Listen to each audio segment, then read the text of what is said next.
Hello students, welcome back to my channel. So आज हम NMMS और एमटीएससी का जो construction and type of quadrilateral lesson है वो करने वाले हैं। इसका पार्ट 1 ऑलरेडी अपलोडेड है मेरे चैनल पे, आपको प्लेलिस्ट में मिल जाएगा। ओके, और तो आज के पार्ट में हम आगे के क्वेश्चंस करेंगे। सो आपने अगर प्रॉपर्टी वाला वीडियो देखा होगा, मैंने आपको पार्ट 1 में सजेस्ट किए थे कुछ वीडियो देखने के लिए। सो वो वीडियोज़ अगर आपने देखे होंगे, जैसे कि property of parallelogram, trapezium, rectangle, square वगैरह जो कुछ भी प्रॉपर्टी थी, तो वो वीडियो अगर आपने देखे होंगे तो आपको ये 2 क्वेश्चन काफ़ी आसानी से समझ में आ जाएंगे। ओके, सो अगर आपने अभी भी नहीं देखा होगा तो पहले पार्ट 1 देखो। पार्ट 1 देखने के पहले मैंने जो वीडियो सजेस्ट की वो वीडियो देखो, then start watching this video. Okay, so अभी क्वेश्चन क्या दिया है देखो। For a parallelogram which of the following statement is true. Okay, ये जो दिए है ये सब हमें ढूंढनी है कि इसमें से पैरेललोग्राम की प्रॉपर्टी एग्जैक्ट कौन सी है। तो देखो क्या दिया है, diagonals of a parallelogram are congruent, ये था नहीं। Then diagonals of a parallelogram are perpendicular to each other, नहीं ये भी नहीं है। Diagonals of a parallelogram are perpendicular bisector of each other, ये भी नहीं है। देन फोर्थ क्या दिया है, diagonal of a parallelogram bisect each other. ये वाली प्रॉपर्टी हमने ज़रूर पढ़ी है कि डायगोनल्स जो होते हैं पैरेललोग्राम के, वो एक दूसरे को क्या करते हैं, बाइसेक्ट करते हैं। सो हमारा आंसर क्या हो गया, ऑप्शन नंबर 4। ओके, अभी नेक्स्ट क्वेश्चन क्या दिया है देखो। Opposite angles of a quadrilateral are congruent, then which type of a quadrilateral can it be. Opposite angles, देखो मैंने आपको प्रॉपर्टी में समझाया था कि रेक्टेंगल के अपोजिट एंगल्स भी इक्वल होते हैं। देखो ये सब 90 डिग्री होते हैं, तो इसका ये और ये एंगल सेम है, ये और ये एंगल सेम है, तो रेक्टेंगल में तो अपोजिट एंगल्स कॉन्ग्रुएंट हो गए। रोम्बस में भी अपोजिट एंगल्स कॉन्ग्रुएंट होते हैं, राइट, ये और ये एंगल सेम होता है और ये एंगल सेम होता है।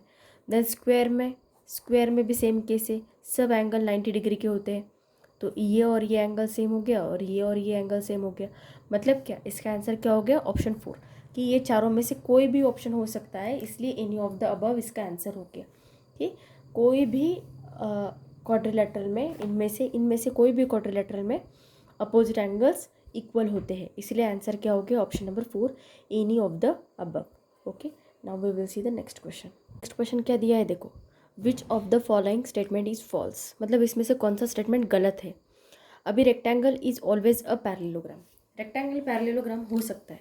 क्यों हो सकता है, क्योंकि पैरेललोग्राम की प्रॉपर्टी हमने क्या पढ़ी है, अपोजिट साइड्स आर इक्वल, है ना।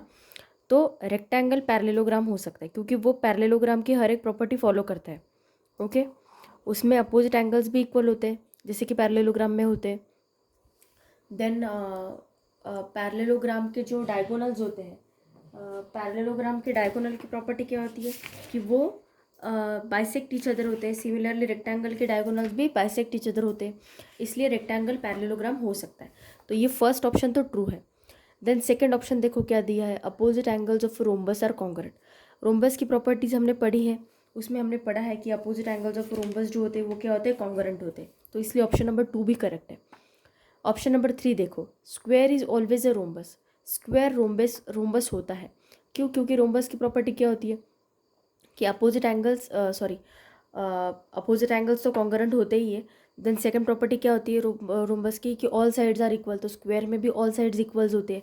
देन थर्ड प्रॉपर्टी क्या होती है कि रोम्बस के जो डायगोनल्स होते हैं वो बाइसेक्ट करते हैं एक दूसरे को at right angles. Similarly square के भी करते हैं, तो स्क्वायर रोम्बस हो सकता है।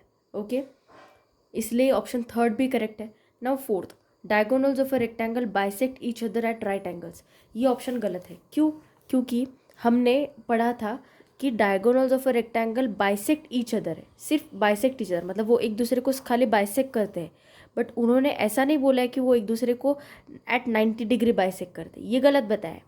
इसीलिए हमने जो प्रॉपर्टी पढ़ी थी, एज पर दैट प्रॉपर्टी क्या दिया था, diagonals of a rectangle bisect each other not at right angles. इसलिए हमारा जो ऑप्शन गलत है ये चारों में से, वो कौन सा ऑप्शन गलत है, option number 4।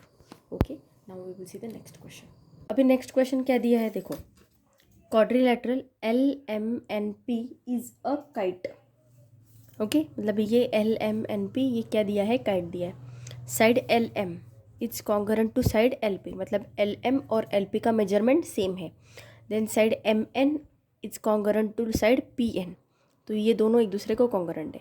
Then which of the following statement is true, तो हमें निकालना है कि इनमें से कौन सा स्टेटमेंट ट्रू है। अभी क्या दिया है देखो, segment MP is perpendicular bisector of LN। तो मैंने जब काइट की प्रॉपर्टी आपको पढ़ाई थी तो आपको याद होगा कि मैंने उसमें बताया था कि जो जनरली बड़ा वाला सेगमेंट होता है वो छोटे वाले सेगमेंट को बाइसेक्ट करता है। तो इसका आंसर क्या होगा, इसका आंसर होगा ऑप्शन नंबर 3। क्यों? क्योंकि ये जो LN होता है, मतलब ये जो बिगर डायगोनल होता है, ये छोटे वाले डायगोनल को बाइसेक्ट करता है 90 डिग्री पे। ओके, तो मतलब इसका आंसर क्या होगा, segment LN is perpendicular bisector of segment MP। Properties अगर पढ़ी होगी, प्रॉपर्टी वाला वीडियो अगर आपने देखा होगा तो आपको समझ में आएगा कि मैं ये क्या कहना चाहती हूँ। मैंने ये वाली प्रॉपर्टी आपको जब मैं रोम्बस की प्रॉपर्टी पढ़ा रही थी, जो बेसिक कंसेप्ट था उसमें मैंने आपको बताया था। ओके, सो ये हो गया हमारा question number 4। Now we will see the next question. अभी नेक्स्ट क्वेश्चन देखो क्या दिया है। Measures of exterior angles of a quadrilateral are A degree, B degree, C degree and D degree respectively. Therefore the measure of A degree plus B degree plus C degree plus D degree।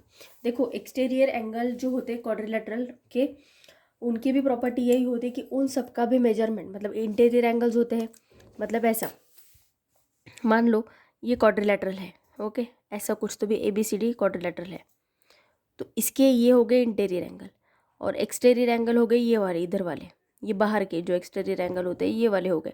तो इनका measurement भी क्या होता है, 360 degree ही होता है।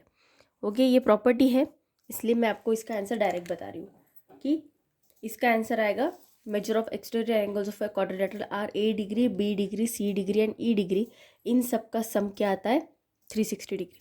तो ये हो गया हमारा ये वाले क्वेश्चन का answer. Now we will see the next question. Next question क्या दिया है देखो, measure of adjacent angles of a parallelogram are 2x degree and 3x degree, find the measure of this angles.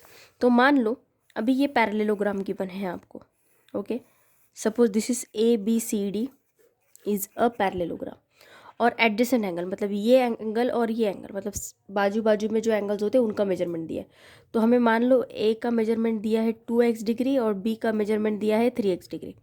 तो हमें पूछा है find the measure of these angles. Okay, तो अभी देखो, अगर आपको पैरेललोग्राम की प्रॉपर्टी अच्छे से याद होगी तो देखो ये जो AD है, AD पैरेलल टू किसको है, BC है, और ये जो AB है ये क्या हो गया, उसका ट्रांसवर्सल हो गया। तो दो पैरेलल लाइन को अगर एक ट्रांसवर्सल इंटरसेक्ट करती है तो ये जो एंगल बनाते हैं ये एंगल कौन से होते हैं, this angles are interior angles, right. So इन दोनों का सम कितना होता है, 180 degree, okay, as per the property. तो क्या आएगा, 2x plus 3x is equals to क्या आएगा, 180। Therefore 5x is equals to 180। Then x is equals to क्या आएगा, ये 5 इधर मल्टीप्लाइड बाई इधर जाके क्या हो जाएगा, डिवाइडेड बाय, सो 180 अपॉन 5, 5 3 ज़ा 15 एंड 5 6 ज़ा 30। तो x का मेजरमेंट कितना आया, 36। हमें पूछा है ये, मतलब a का मेजरमेंट क्या दिया है, 2x, तो a का मेजरमेंट इज इक्वल्स टू क्या हो जाएगा, 2x is equals to 2 into 36, वो क्या आएगा, 72। ओके, एंड एंगल b का measurement 3x is equals to क्या आएगा, 3 इंटू 36, वो कितना आएगा, 108। सो हमारा आंसर क्या होगा, option number 2, 72 degree and 108। Okay, now we will see the next question. Next question क्या दिया है देखो, length and breadth of a rectangle are 8 centimeter and 6 centimeter respectively. If midpoints of all the four sides of the rectangle are joined in the order, we get a rhombus with side dash centimeter. तो देखो mid point क्या होता है basically, देखो अभी मान लो अगर ये जो लेंथ है ये इसका AB मान लो, इसका लेंथ अगर 6 सेंटीमीटर है, ओके, तो इसका मिड पॉइंट क्या होगा, जो एग्जैक्टली ये 3 सेंटीमीटर, इसको मतलब ये साइड को दो इक्वल पार्ट में डिवाइड करेगा, मतलब ये 3 सेंटीमीटर होगा और ये भी 3 सेंटीमीटर होगा। जिनको मिड पॉइंट पता नहीं उनके लिए समझाने की कोशिश कर रही थी मैं। Okay, so basically mid point ये होता है कि लाइन का exact middle point so that वो लाइन इक्वल पार्ट में डिवाइड हो जाएगी। ओके, इतना समझ गए। तो मान लो अभी A B C D is a rectangle है, अभी ये ऐसा रेक्टेंगल है A B C and D. Okay, तो लेंथ कितना दिया है हमें 8 सेंटीमीटर दिया है, राइट, एंड ब्रेड्थ कितना दिया है हमें 6 सेंटीमीटर। तो अगर 8 सेंटीमीटर का मिड पॉइंट निकालूँ मैं तो कितना हो जाएगा 4 सेंटीमीटर हो जाएगा। मतलब ये इधर वाली लेंथ हो जाएगी 4 सेंटीमीटर और इधर वाली लेंथ हो जाएगी 4 सेंटीमीटर, राइट। ये मिड पॉइंट मान लो। ओके, तो ये इसको नाम ओ दे देते हैं हम। ओके, तो ए ओ कितना हो जाएगा 4 सेंटीमीटर और ओ बी कितना हो जाएगा 4 सेंटीमीटर। अभी बी सी का मिड पॉइंट अगर मैंने निकाला, मान लो इसको नाम दे दिया मैंने, पी नाम दे दिया, तो मिड पॉइंट मतलब ये जो बी पी है, ओके, बी पी मतलब इतना लेंथ, बी पी कितना हो जाएगा 3 सेंटीमीटर हो जाएगा, और ये पी सी कितना हो जाएगा 3 सेंटीमीटर हो जाएगा। ओके, यहाँ पे लिख रही हूँ मैं, ए ओ कितना हो गया 4 centimetre. Okay, A O is equals to O B लिखती हूँ, O B is equals to A O is equals to 4 centimetre. Okay, then यहाँ पे B P is equals to P C is equals to 3 centimetre. इतना समझ गए mid point से।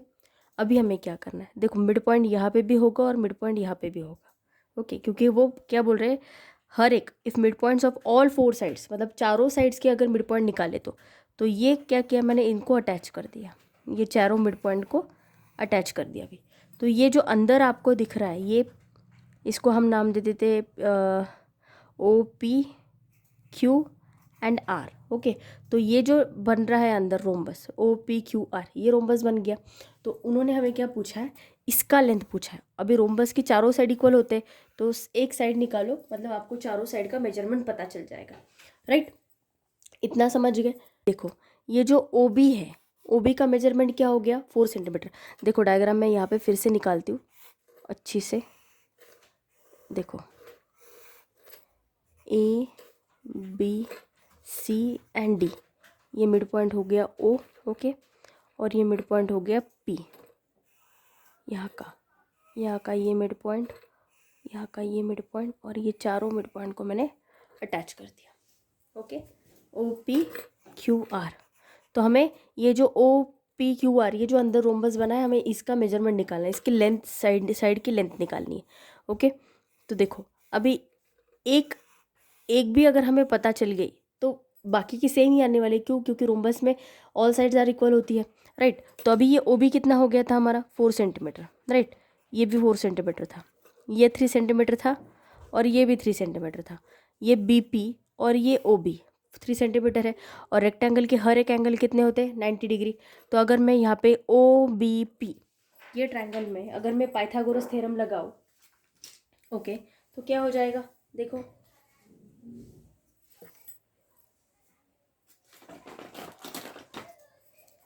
इसमें अगर मैं पाइथागोरस थ्योरम लगाऊँ तो क्या हो जाएगा, ये साइड हाइपोटेनस कौन सी है, ये ओपी है, राइट। तो क्या हो जाएगा, O P square is equals to O B square plus B P square, right. O P का square is equals to O B square plus B P square. Hypotenuse square का formula है ना ये, right angle triangle में हम जो Pythagoras theorem लगाते हैं तब। तो ओ पी हमें निकालना है एग्जैक्टली, मतलब ये रोम्बस की साइड निकालनी। तो ओ बी कितना आया है हमारा 4 सेंटीमीटर, तो 4 का स्क्वायर प्लस बी पी कितना है 3 सेंटीमीटर, तो 3 का स्क्वायर, 4 का स्क्वायर 16, 3 का स्क्वायर 9, तो ये क्या आएगा 25। O P square is equals to कितना आया 25। अगर taking square root on both side, दोनों साइड का अगर मैंने स्क्वायर रूट लिया तो ये क्या आएगा, O P is equals to 5 centimetre. तो हमारी ओ पी की लेंथ क्या आ गई 5 सेंटीमीटर। ओके, सो आंसर आ गया हमारा option number 3। Now we will see the next question. Next question क्या दिया है, देखो quadrilateral P Q R S, मतलब ये पी क्यू आर एस क्या दिया है, स्क्वायर दिया है। Diagonals P R and Q S intersect each other at point M, मतलब ये P R and Q S एक दूसरे को इंटरसेक्ट कहाँ पे कर रहे हैं, एम पॉइंट पे। और लेंथ ऑफ क्यू एम, मतलब ये वाला मेजरमेंट हमें कितना दिया है 2√2 दिया है।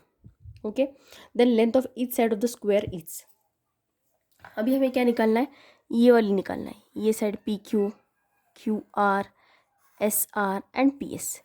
एक साइड निकाली तो बाकी के साइड के मेजरमेंट सेम ही होंगे, ये बात तो हमें पता है। तो अभी हमने एक प्रॉपर्टी पढ़ी थी स्क्वायर की कि स्क्वायर के डायगोनल क्या होता है, कॉन्ग्रुएंट होता है। इसका मतलब क्या है कि उनका मेजरमेंट सेम रहेगा, मतलब जो पी आर का मेजरमेंट रहेगा वही क्यू एस का मेजरमेंट रहेगा, राइट। कॉन्ग्रुएंट का मीनिंग ये होता है मतलब, और वो बाइसेक्ट करते एक दूसरे को। अभी मान लो सपोज अगर ये दोनों डायगोनल है, ए बी सी डी ये स्क्वायर है, ओके, और ए सी का मेजरमेंट आपको दिया है 6 सेंटीमीटर, राइट, और ये ओ के ऊपर इंटरसेक्ट होते हैं। ए सी का मेजरमेंट आपको दिया है 6 सेंटीमीटर, तो ओ सी का मेजरमेंट क्या हो जाएगा 3, और ए ओ का मेजरमेंट क्या हो जाएगा 3, और बी डी का भी मेजरमेंट क्या हो जाएगा 6 सेंटीमीटर, क्योंकि इन दोनों का मेजरमेंट सेम रहेगा, ए सी और बी डी का मेजरमेंट सेम रहेगा। और ए सी के एग्जैक्ट हाफ होंगे ए ओ और ओ सी। वाई? क्योंकि स्क्वायर की प्रॉपर्टी क्या कहती है, diagonals of square bisect each other eight right angles, मतलब ये राइट एंगल पे एक दूसरे को बाइसेक्ट करते हैं, मतलब दो इक्वल पार्ट में डिवाइड करते हैं। मतलब ए ओ का मेजरमेंट 3 सेंटीमीटर हो जाएगा, ओ सी का मेजरमेंट 3 सेंटीमीटर हो जाएगा, ओ डी का 3 एंड ओ बी का भी 3, राइट। तो अगर सेम रूल मैं यहाँ पे अप्लाई करूँ तो ये भी स्क्वायर है, तो आइडियली क्यू एम का मेजरमेंट हमें 2√2 दिया है, तो हमारा ये जो पी एम है, पी एम का भी मेजरमेंट क्या हो जाएगा 2√2 ही हो जाएगा। ये एम आर का भी मेजरमेंट 2√2 हो जाएगा, और ये एस एम का भी मेजरमेंट 2√2 हो जाएगा। सब 2√2 हो जाएंगे ना, क्योंकि ये 3 हो गए थे। और क्यों 3 हो गए थे? क्योंकि स्क्वायर के डायगोनल्स इक्वल होते हैं, और डायगोनल का मेजरमेंट अगर इक्वल है तो जब वो बाइसेक्ट होंगे एक दूसरे को तो वो इक्वल हाफ में डिवाइड होंगे, राइट। इतना समझ गए? तो ये सब मेजरमेंट 2√2 हो गए। तो अभी अगर मैं स्पेसिफिकली ये पी एम क्यू की बात करूँ, ओके, ये पी एम क्यू को मैं यहाँ पे बना रही हूँ फिर से, ओके, पी एम क्यू। तो हमारे पास मैंने क्या बोला, ये 90 डिग्री पे एक दूसरे को इंटरसेक्ट होते हैं। तो हमारे पास पी एम का मेजरमेंट है 2√2 और क्यू एम का मेजरमेंट है 2√2, ओके। अगर आप ये डायग्राम को ऐसे घुमा दो तो आपको ये राइट एंगल ट्रायंगल दिख रहा है, ओके। ऐसे दिख तो नहीं रहा है बट ये आइडियली ऐसे राइट एंगल बना रहा है। सो ये पी क्यू क्या हो गई, उसकी हाइपोटेनस हो गई, side opposite to right angle, मतलब ये राइट एंगल की अपोजिट साइड ये है पी क्यू, तो ये पी क्यू क्या हो गए, इसके हाइपोटेनस हो गए। तो हमने यहाँ पे पाइथागोरस थ्योरम लगाया, तो क्या हो जाएगा, P M square plus M Q square is equals to क्या हो जाएगा, पी क्यू का स्क्वायर, है ना। P Q square is equals to क्या हो जाएगा, P M square plus Q M. देखो ये डायग्राम का ये छोटा सा पोर्शन मैंने यहाँ पे लिया है, बाकी कुछ नहीं किया, ओके। तो पी एम का मेजरमेंट कितना है हमारे पास 2√2 का स्क्वायर, प्लस एम क्यू का मेजरमेंट क्या है 2√2 का स्क्वायर। अभी 2 का स्क्वायर 4, √2 का स्क्वायर 2, क्यों ऐसा, देखो √2 इंटू √2 क्या हो जाएगा √4, और स्क्वायर रूट ऑफ 4 क्या आता है 2, इसलिए 2, प्लस 2 का स्क्वायर 4 और √2 का स्क्वायर 2, तो 4 इंटू 2 8 प्लस 8 कितना आएगा, ये 16, राइट। तो P Q square is equals to क्या है 16।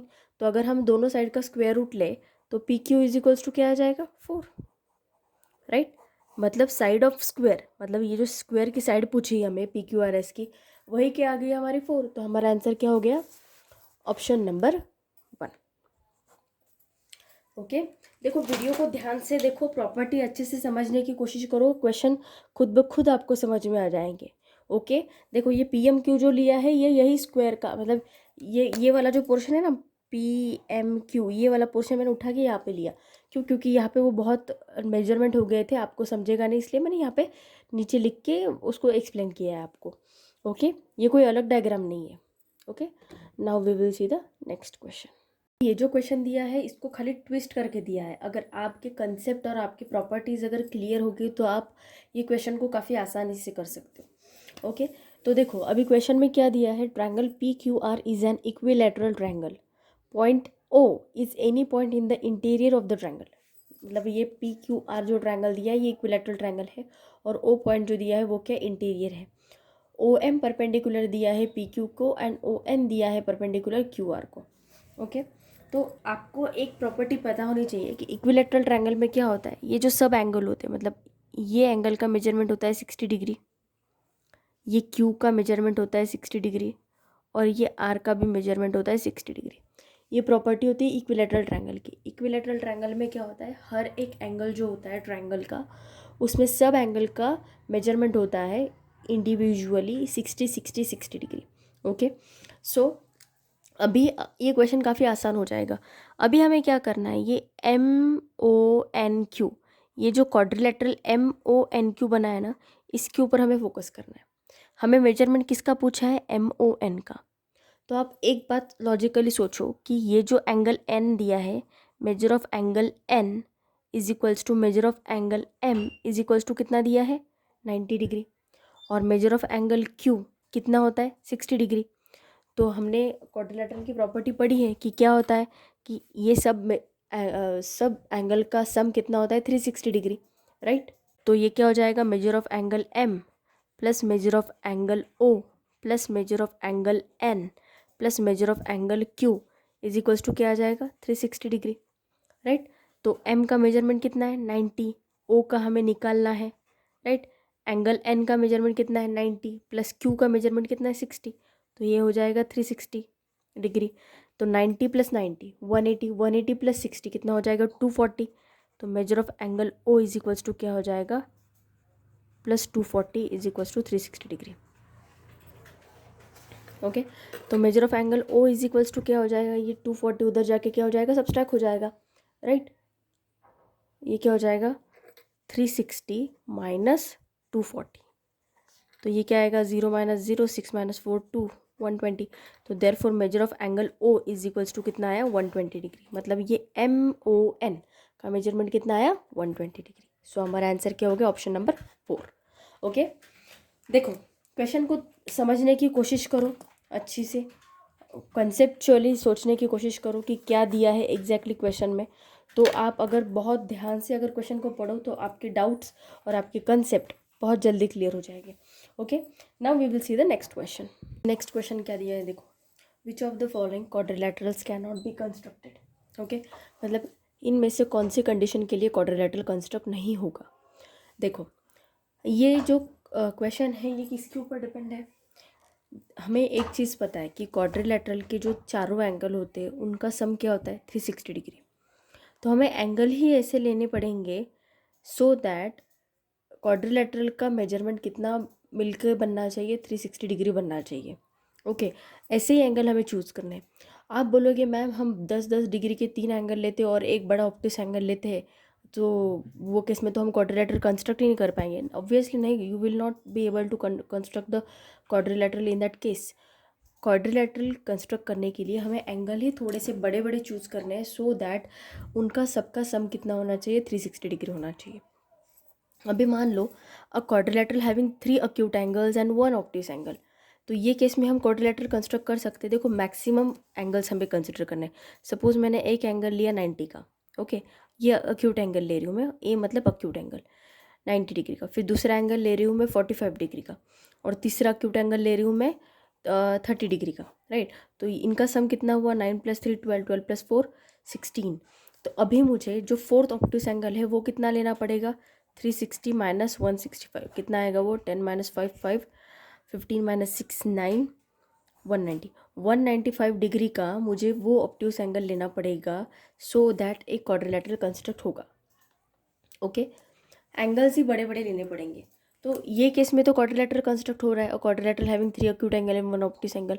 अभी सेकंड कंडीशन देखो, और quadrilateral having 3 obtuse angle and 1 acute angle, मतलब क्या, तीनों बड़े बड़े एंगल हो गए। अभी इसमें भी हो सकता है, देखो 120 का एक मैंने एंगल ले लिया, एक एंगल मान लो मैंने 100 डिग्री का ले लिया, वो भी ऑब्ट्यूस एंगल हो गया। तीसरा एंगल मैंने मान लो 100 डिग्री का ही ले लिया, तो टोटल इनका सम कितना हो गया, 320 हो गया। अभी मैं इसके साथ एक अक्यूट एंगल 60 डिग्री का ले सकती हूँ, राइट। 60 डिग्री का नहीं, सॉरी 40 डिग्री का, क्योंकि सम टोटल 360 आना चाहिए ना। तो 40 डिग्री का एक एंगल ले सकती हूँ मैं, मतलब 3 ऑब्ट्यूस एंगल और एक अक्यूट एंगल से हम क्वाड्रिलेटरल कंस्ट्रक्ट कर सकते हैं, राइट। अभी थर्ड कंडीशन देखो, क्वाड्रिलेटरल हैविंग 3 अक्यूट एंगल। अभी तीनों भी एंगल बड़े बड़े ही लेंगे हम, मान लो 80 85 और 90 डिग्री के एंगल लिए मैंने, ये सब अक्यूट, ये तो राइट एंगल हो गया। ओके, और quadrilateral having 3 acute angle and, मैंने ये ऑप्शन आधा ही लिखा है, 3 एक्यूट एंगल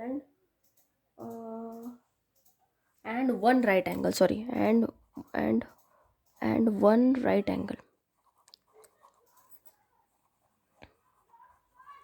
ओके, तो देखो अभी मैंने एक राइट एंगल लेने को बोला है और तीनों अक्यूट एंगल, मतलब यहाँ पे 89 भी लूँ तब भी ये चारों की सम क्या आनी चाहिए, 90 डिग्री 360 डिग्री आनी चाहिए। देखो 9 + 5 14, कैरी 1, 8 3 ज़ा 24, 24 + 1 25, 25 + 9 कितना आएगा, 344, है ना। 24 24 + 1 25, 25 + 9 34 आएगा, राइट। तो ये 344 का आ रहा है, मतलब ये जो थर्ड कंडीशन है, अ quadrilateral having 3 acute angle and 1 right angle, ये वाला कंडीशन सेटिस्फाई कर रहा है क्या, नहीं कर रहा है, इसलिए हमारा आंसर क्या हो गया, ऑप्शन नंबर 3। देखो इसमें कितने भी क्वाड्रिलेटरल बनाने, जब हमें बनाना होगा ना, तब हमें एक्यूट एंगल ऐसे लेने पड़ेंगे जो थोड़े से बड़े होंगे। आप क्या बोलोगे मैम, अगर 3 acute angle and 1 obtuse angle से भी नहीं बन पाएगा, कैसे नहीं बन पाएगा, आप बोलोगे मैम हम 10 डिग्री के एंगल लेते हैं, 10 और 15, और एक बड़ा ले लेते हैं एंगल, मान लो 150 का, तो वो केस में नहीं बनाएगा, ऑब्वियसली नहीं बनाएगा एंगल, क्योंकि हमें इतने छोटे एंगल लेने ही नहीं है क्वाड्रिलेटरल ड्रॉ करने के लिए। हमें एंगल्स ही ऐसे लेने हैं कि जो थोड़ा सा, जिसका मेजरमेंट थोड़ा सा बड़ा हो, so that we can draw a quadrilateral, because we have to satisfy that condition कि चारों एंगल का मेजरमेंट क्या आना चाहिए, 360 डिग्री, ये हमें देखना पड़ेगा। इसलिए हमें एक्यूट एंगल के मेजरमेंट ही ऐसे लेने हैं कि जो थोड़े से बड़े हो, एंड सो दैट बाकी के चारों एंगल का सम मिला के 360 डिग्री आए। ओके, सो ये क्वेश्चन का आंसर हो गया आंसर नंबर 3, क्योंकि ये वाली कंडीशन में 3 एक्यूट एंगल लिए हमने और एक 90 डिग्री का एंगल लिया, तो मेजरमेंट उतना नहीं हो रहा था। आप कोई भी कितना भी एक्यूट एंगल ले लो और उसके साथ एक 90 डिग्री का एंगल ले लो, ये कंडीशन को सेटिस्फाई नहीं करेगा। फोर्थ कंडीशन देखो क्या दिया, अ quadrilateral having 2 obtuse angle and 2 acute angle, 2 obtuse angle ले लो, 120 और 100। ओके, तो इसका सम कितना हो गया, 220। तो मान लो अभी मैंने यहाँ पे 60 डिग्री का एक एंगल ले लिया, और 6 + 2 8, 280 हो गया ना। अभी 360 के लिए हमें और कितना एक्यूट एंगल चाहिए, और 80 डिग्री का एक एंगल चाहिए, मतलब 2 एक्यूट एंगल। कौन से एक्यूट एंगल लिए मैंने, 80 डिग्री और 60 डिग्री। मतलब ये केस में भी अ quadrilateral having 2 obtuse angle and 2 acute angles, ये वाला कंडीशन सेटिस्फाई कर रहा है कि हमने 2 ऑब्ट्यूस एंगल लिए और 2 एक्यूट एंगल लिए, तो भी क्वाड्रिलेटरल कंस्ट्रक्ट कर पा रहे थे हम, बिकॉज उन सबका सम क्या आ रहा था, 360 डिग्री। ओके, तो ये था ये वाले क्वेश्चन का explanation. Now we will see the next question. इसका आंसर क्या है, option number 3। Okay, a quadrilateral having 3 acute angle and 1 right angle. Okay, next question क्या दिया है, देखो length of side of rhombus is 5 centimetre. So मान लो अभी हमने ये रोम्बस ड्रॉ कर लिया है, ये वाला रोम्बस है, A B C and D, A C और बी डी ये दोनों हो गए उसके डायगोनल। ओके, सो हमें क्या दिया है, साइड ऑफ रोम्बस, मतलब ए बी का मेजरमेंट हमें दिया है 6 centimetre. Then the length of if sorry length of side of rhombus is 5 centimetre, मतलब साइड का मेजरमेंट दिया है हमें 5 सेंटीमीटर, ये 5 दिया है। And if length of a diagonal is 6 centimetre, so मान लो हमें ये 6 सेंटीमीटर दिया है, ए सी पूरा 6 सेंटीमीटर दिया है। तो रोम्बस की हमने प्रॉपर्टी पढ़ी है कि diagonals of rhombus bisect each other, मतलब 2 इक्वल पार्ट में डिवाइड करते हैं। तो 6 सेंटीमीटर, ए सी 6 सेंटीमीटर हो गया, तो ए ओ कितना हो गया, 3 सेंटीमीटर, और ओ सी कितना हो गया, 3 सेंटीमीटर। वाई, क्योंकि diagonals of rhombus bisect each other, हमने ये प्रॉपर्टी पढ़ी है, तो इसका मेजरमेंट क्या हो गया, 3 हो गया, राइट। सो अभी एक चीज़ देखो आप, ये ए ओ बी ये राइट एंगल्स पे एक दूसरे को इंटरसेक्ट करते हैं, रोम्बस के डायगोनल्स। सो अभी ए ओ बी ये जो ट्रायंगल है, इसमें ए बी हाइपोटेनियस है और ए ओ 3 सेंटीमीटर है। अगर यूजिंग दिस हमने बी ओ का निकाल लिया, तो बी डी क्या होगा, बी ओ के एग्जैक्ट डबल होगा, है ना। ए सी क्या है, ए ओ के डबल है, राइट। ए सी कितना है, 6 है, ए ओ है 3 है, तो 3 का अगर मैंने डबल किया तो मुझे ए सी का लेंथ मिल रहा है। सिमिलरली बी ओ मैंने यहाँ पे फाइंड आउट कर लिया, बी ओ का मैंने डबल कर लिया, तो मुझे बी डी मिलेगा, राइट। इतना समझ रहे हो। सो ये जो आपको ट्रायंगल दिख रहा है ए ओ बी, इसमें हम क्या लगाएंगे, पाइथागोरस थ्योरम लगाएंगे। क्या हो जाएगा, in triangle A O B हम यूज़ करेंगे पाइथागोरस थ्योरम। तो क्या हो जाएगा, ए बी स्क्वेयर, हाइपोटेनिस कौन सी है, A B, side opposite to right angle is hypotenuse, तो क्या हो जाएगा A B square is equals to A O square plus O B square, right. A B क्या है 5, तो 5 का square is equals to A O क्या है हमारा 3 का स्क्वायर प्लस ओ बी का स्क्वायर, राइट। ये क्या आ जाएगा 25 और ये क्या आ जाएगा 9 is equals to O B square, तो O B square is equals to क्या आएगा 25 माइनस 9, वो कितना आएगा 16, राइट, वो आएगा 16।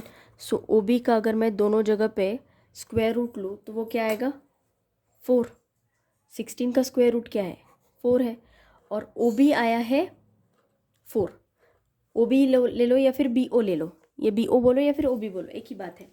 तो बी डी निकालना है मुझे, लेंथ ऑफ अदर डायगोनल निकालनी है, बी डी डायगोनल है और ए सी डायगोनल है, ए सी हमें गिवन था, हमें बी डी निकालना था, और बी डी का लेंथ क्या है, length of B D is equals to क्या है twice length of B O, है ना, 2 लेंथ ऑफ बी ओ मतलब ट्वाइस, तो 2 इंटू 4 क्या आ जाएगा 8। सो हमारा आंसर क्या हो गया ऑप्शन नंबर 4। सो ये वाले क्वेश्चन का आंसर क्या आ गया, answer number 4, right. Now we will see the next question. Question क्या दिया है देखो, find the maximum length of a straight line that can be drawn in the interior portion of the rectangle with measure 24 centimetre by 7 centimetre. तो इसका meaning क्या होता है कि मान लो अभी एक रेक्टेंगल है,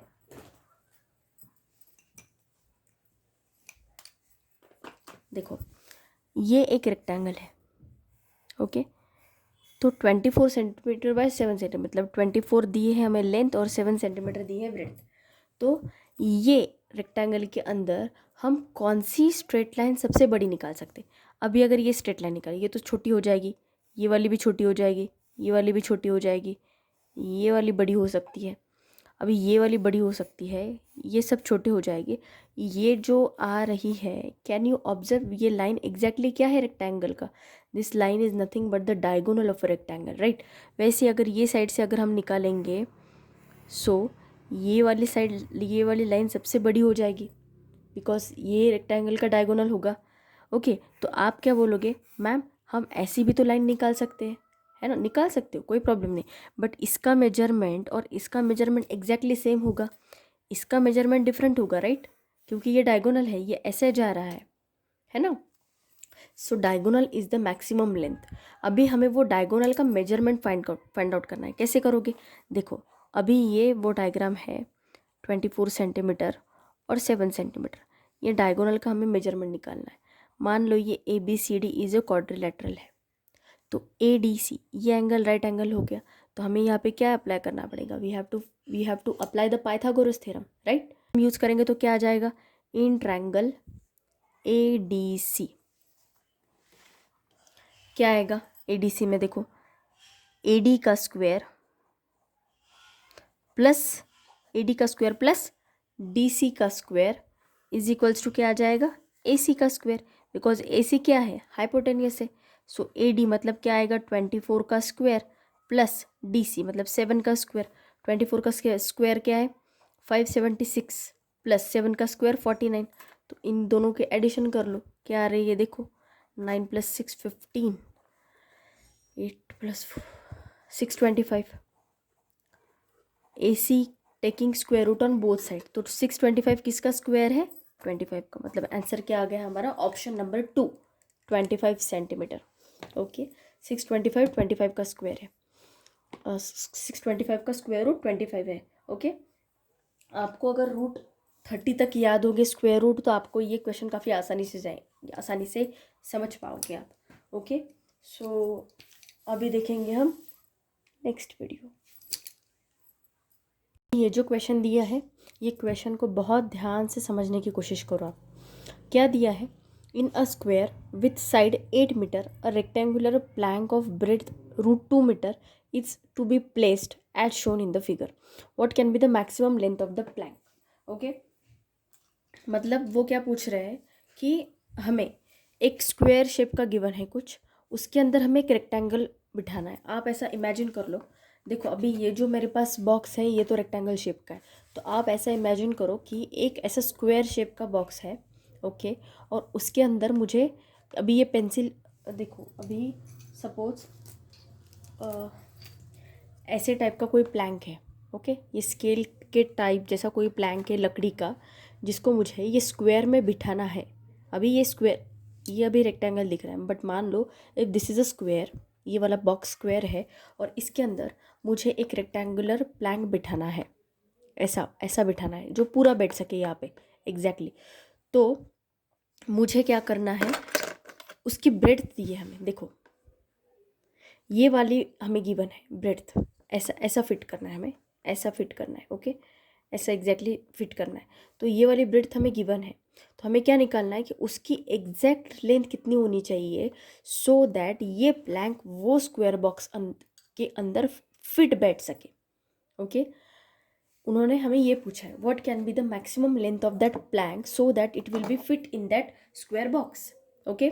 अभी स्क्वायर की साइड हमें दी है 8 मीटर, मतलब ये बॉक्स अगर स्क्वायर शेप का होता ये वाला, तो इसकी जो ये लेंथ है हमें कितनी दी है, 8 मीटर दी है। और ये जो प्लैंक है जो जिसको मैंने बिठाने की कोशिश की है, इसकी हमें ब्रेड्थ गिवन है, ओके। ये ब्रेड्थ हमें कितनी गिवन है, √2 दी है। और हमें पूछा क्या है, हमें पूछा है लेंथ, मतलब ये वाला जो पोर्शन होगा वो प्लैंक का, ये हमें फाइंड आउट करना है, हमें वो बॉक्स के अंदर बिठाना है। तो ओके, इतना समझ गए।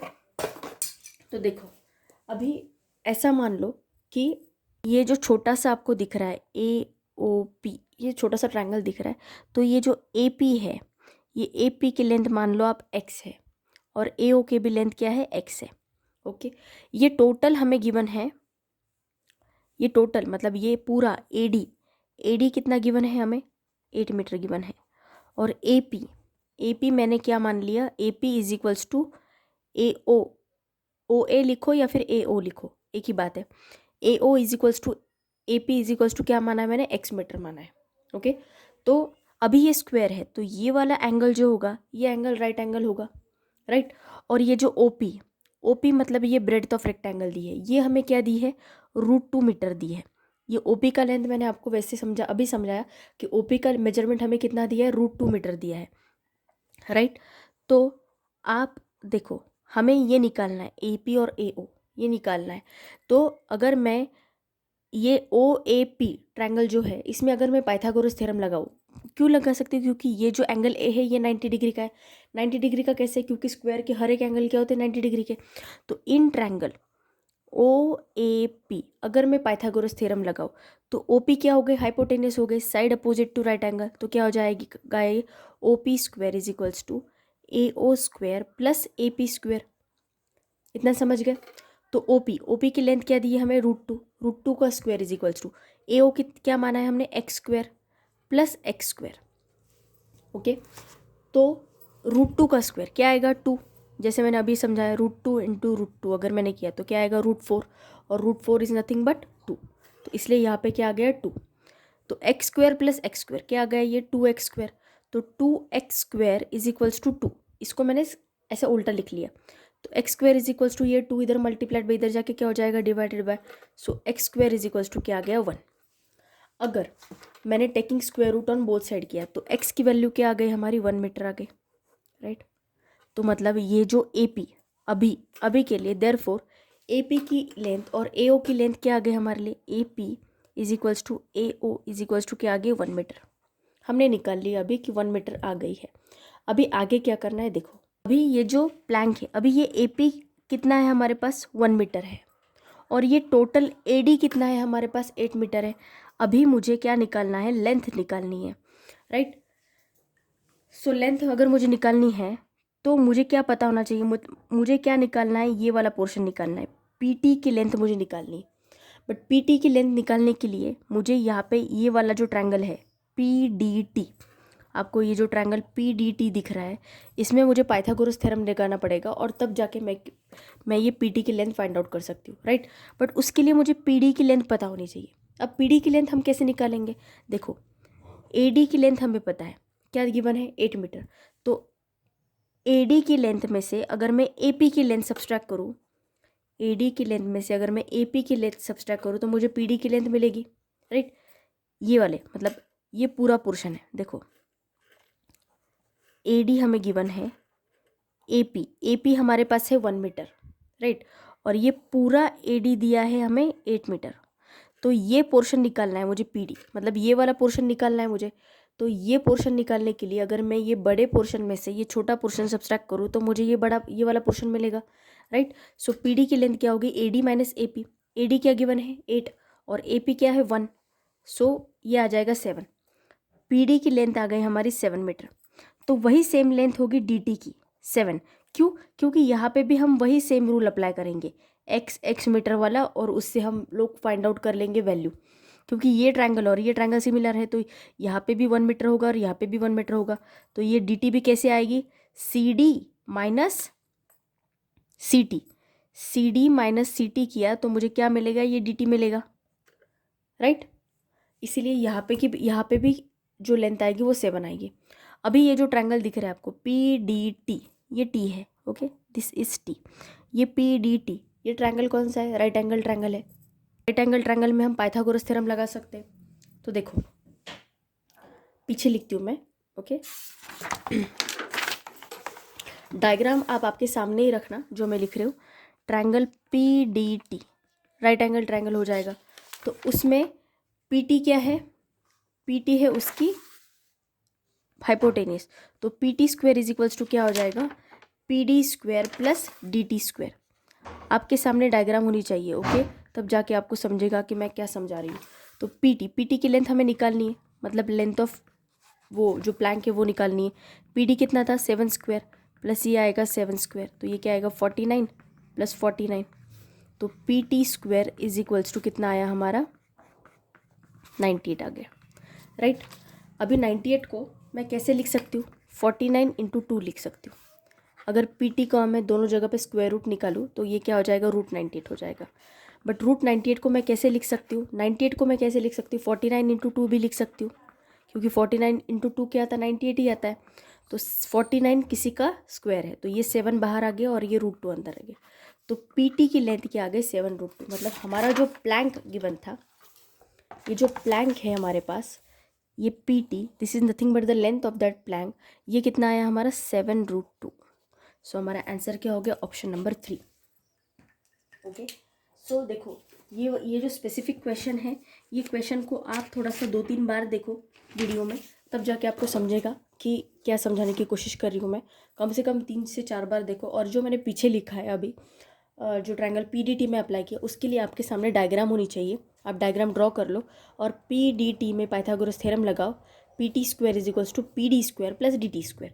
तो ये 7 और ये 7 स्क्वायर करके हमारा आंसर 98 आ गया था।